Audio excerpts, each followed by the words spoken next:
गणनायकाय गणदैवता गणाध्यक्षाय धीमहि गुणशरीराय गुणमण्डिता गुणेशानाय धीमहि गजेशानाय बालचन्द्राय श्रीगणेशाय धीमहि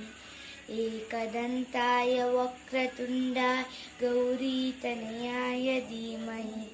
गजेशानाय बालचन्द्राय श्रीगणेशाय धीमहि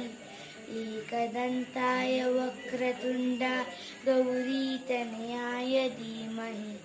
गजेशानाय बालचन्द्राय श्रीगणेशाय धीमहि गानचतुराय गानप्राणाय गानान्तरात्मने गानोस्तुकाय गानमत्ताय गानस्तुकमनसे गुरुपूजिताय गुरुदैवताय गुरुकुलस्थायिने गुरुविक्रमाय गुह्यप्रवराय गुरवे गुणवे गुरुदैत्यकलाक्षेत्रे गुरुधर्मसदाराध्याय गुरुपुत्रपरित्रात्रे गुरुखण्डखण्डकाय गीतसाराय गीततत्त्वाय गीतगोत्राय धीमहि गूढगुल्बाय गन्धमत्ताय गोजयप्रदाय धीमहि